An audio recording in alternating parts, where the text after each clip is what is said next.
Exchange control provisions for startups.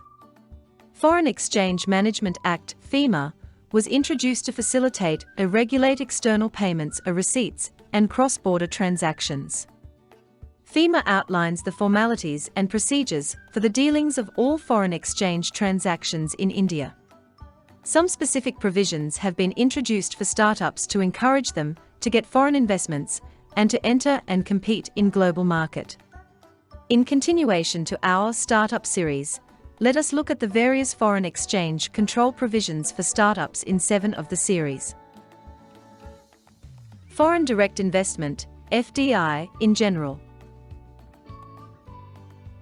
FDI means an investment by a person resident outside India, PROI, one in an unlisted Indian company, and or in 10% or more of the post-issue paid-up equity capital on a fully diluted basis of a listed Indian company, through equity instruments too.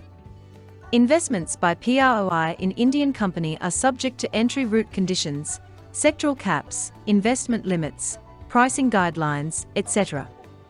Predominant sectors are under automatic route.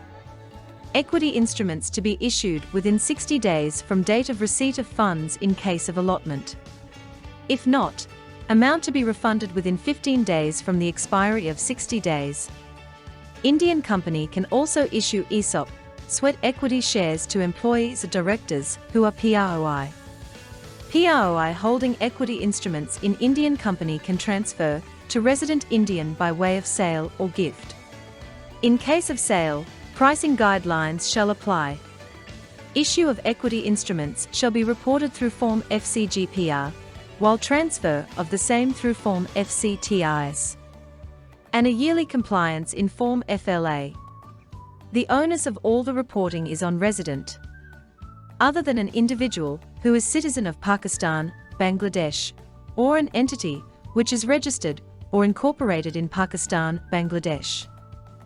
2 equity instruments means equity shares, including partly paid-up shares and share warrants, fully and mandatorily convertible debentures, fully and mandatorily preference shares, and share warrants issued by an Indian company. FDI additional route for startups. Convertible note is an instrument issued by a startup company acknowledging receipt of money initially as debt, repayable at the option of the holder, or which is convertible into such number of equity shares of that company, within a period not exceeding 5 years from the date of issue of the convertible note, upon occurrence of specified events, as per other terms and conditions agreed and indicated in the instrument. Convertible notes can be issued by an Indian startup company, refer definition in number 1, for an amount of Rs. 25 lakh or more in a single tranche to PROI, under automatic route, provided the said sector does not require Gov approval. The convertible note should be repaid, converted to equity shares, within a period not exceeding 5 years from the date of issue. A startup company issuing convertible notes to a PROI shall file Form CN within 30 days of issue. Sale of convertible notes between a resident and PROI shall be reported by the transferor or transferee, resident in India, in Form CN within 30 days. Issue of equity shares against such convertible notes shall be in compliance with the entry route, sectoral caps, pricing guidelines and other conditions. Foreign Venture Capital Investor, FVCI. Foreign Venture Capital Investor is an investor incorporated and established outside India and registered with the SEBI. Generally, FVCI may purchase securities issued by an Indian company engaged only in specified sectors, and whose securities are not listed on a recognized stock exchange at the time of issue of the said securities. However, in case of startups, FVCI may invest either in equity or equity-linked instrument or debt instrument, irrespective of the sector in which it is engaged. However, if the investment is in equity instruments, sectoral caps, pricing guidelines, etc., shall apply. Specified sectors are biotechnology, IT related to hardware and software development, nanotechnology, seed research and development of new chemical entities in pharmaceutical sector, dairy industry, poultry industry, production of biofuels, hotel-cum convention centers, with seating capacity of more than 3,000, infrastructure sector. Overseas direct investment, ODI. Indian party may invest or undertake financial commitment, FC, in overseas entity up to 400% of its net worth, subject to $1 billion per FY. Corporate guarantee to fall within this limit. Share certificates to be received within 6 months from date of remittance or capitalization.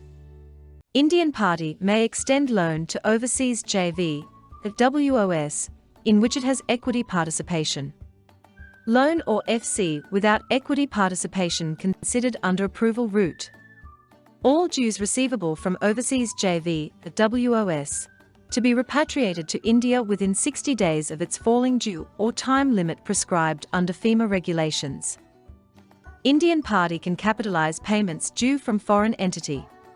Capitalization beyond prescribed period of realization requires prior RBI approval. Swap of shares valuation to be done by category: a merchant banker registered with SEBI or investment banker, a merchant banker outside India registered with regulatory authority in host country. DPIIT approval required for approval route. In case of divestment, Indian party to report within 30 days and repatriate sales proceeds of investment. Not later than 90 days. Form ODI Part I and III needs to be filed at the time of investment and disinvestment, respectively.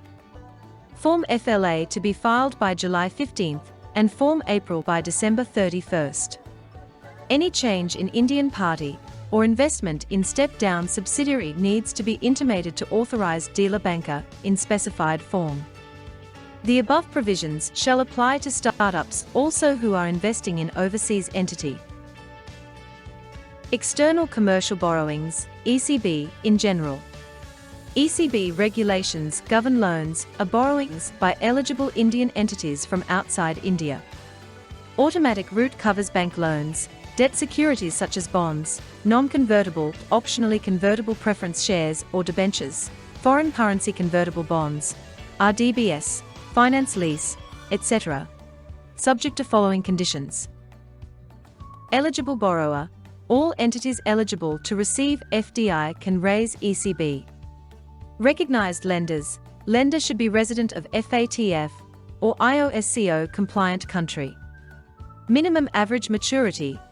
MAMP ECB shall generally have MAMP of 3 years, but in case of specified categories, MAMP ranges from 1 year to 10 year based on end use of ECB. All-in cost ceiling, benchmark rate plus 450 BPS spread. It includes rate of interest, other fees, charges, guarantee fees, export credit agency charges, whether paid in foreign currency or INR, but will not include commitment fees and withholding tax payable in INR. Loan registration number, LRN. Borrowers required to submit duly certified Form ECB to designated AD banker to obtain LRN. End use, ECB proceeds cannot be utilized for activities specified in negative list. Reporting, borrowers to report actual ECB transactions through Form ECB to return through AD Bank on monthly basis. ECB Relaxation for startups. AD Category I banks are permitted to allow startups, refer definition in number 1, to raise ECB under the automatic route. Generally, the minimum average maturity, MAMP, for working capital purposes is 5 years in case ECB is from foreign equity holder, and 10 years in case of others. However, for startups the MAMP period is 3 years. The borrowing can be in form of loans or non-convertible, optionally convertible, or partially convertible preference shares. The borrowing per startup is limited to $3 million or equivalent per financial year. The end uses of the borrowed money shall be for any expenditure in connection with the business of the borrower. Conversion into equity is freely permitted subject to regulations applicable for foreign investment in startups. All-in costs shall be mutually agreed between borrower and the lender. Deposits and accounts. An Indian startup, refer definition in number 1, can open exchange earners foreign currency, EEFC, account with an AD banker in India. Apart from general credits permitted to EEFC account, an Indian startup can receive payments in foreign currency arising out of sales, export, made by it or its overseas subsidiaries. Indian startup, having an overseas subsidiary, may open a foreign currency account with a bank outside India for the purpose of crediting to the account the foreign exchange earnings out of exports, the sales made by the said startup, or its overseas subsidiary. The balances held in such accounts, to the extent they represent exports from India, shall be repatriated to India within the due date specified for repatriation. Typical contraventions by Indian entities or startups. Contravention is a breach of the provisions of the FEMA and rules, regulations, and notification, orders, or directions or circulars issued thereunder. Following are a few common contraventions under FDI, ODI, and ECB. FDI, delay in issue of shares or refund of share application money.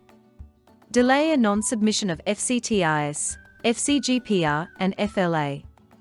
Issue of non-permissible or ineligible instruments. ODI, delay in non-submission of April. Delay in obtaining share certificate. Non-permissible method of funding or non-permissible sector. ECB, delay in non-submission of ECB2. Not obtaining LIN. Utilizing ECB proceeds for activities not permissible under the regulations. Penal provisions. Contravention of any provision of FEMA or any rules, regulations, notifications, directions, or order issued in exercise of powers thereunder may be penalized by adjudicating authority. Quantifiable, up to 3 times the sum involved in contravention, where such amount is quantifiable. Non-quantifiable, up to 2 Indian rupees lakhs where the sum involved is not quantifiable. Continuous, for continuing contravention penalty may extend to 5,000 Indian rupees for every day after first day during which contravention continues.